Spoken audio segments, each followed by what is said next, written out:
حضرت جابر رضی اللہ عنہ کہتے ہیں کہ اس دوران کہ رسول اللہ صلی اللہ علیہ وسلم جمعے کے دن کھڑے خطبہ دے رہے تھے، مدینے کا تجارتی قافلہ آ گیا۔ یہ سن کر صحابہ بھی خطبہ چھوڑ کر ادھر ہی لپک لیے۔ صرف 12 آدمی باقی رہ گئے، جن میں ابو بکر اور عمر رضی اللہ عنہما بھی تھے۔ اسی موقع پر آیت ترجمہ: اور جب کوئی سودا بکتا دیکھیں یا کوئی تماشا نظر آ جائے تو اس کی طرف دوڑ جاتے ہیں اور آپ کو کھڑا ہی چھوڑ دیتے ہیں۔ آپ کہہ دیجئے کہ اللہ کے پاس جو ہے وہ کھیل اور تجارت سے بہتر ہے، اور اللہ تعالیٰ بہترین روزی رساں ہیں۔ سورہ جمعہ آیت نمبر 11 نازل ہوئی۔ حضرت ابو سعید خدری رضی اللہ عنہ سے روایت ہے کہ رسول اللہ صلی اللہ علیہ وآلہ وسلم غزوہ تبوک والے سال لوگوں کو خطبہ ارشاد فرما رہے تھے۔ آپ نے اپنی سواری سے ٹیک لگا رکھی تھی۔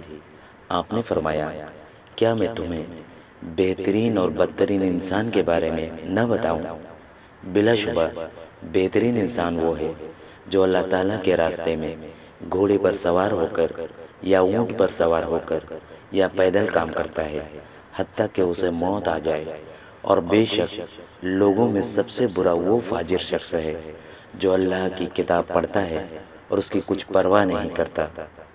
حضرت ابو ہریرہ رضی اللہ عنہ فرماتے ہیں کہ جو شخص اللہ تعالیٰ کے ڈر سے روتا ہے اسے آگ نہیں لگے گی حتیٰ کہ دھوا ہوا دودھ دوبارہ پستان میں چلا جائے، اور یہ نہیں ہو سکتا کہ کسی مسلمان کے نتنوں میں اللہ کے راستے میں جہاد کرتے ہوئے زمین سے اڑنے والا غبار اور جہنم کا دھواں دونوں جمع ہو جائیں۔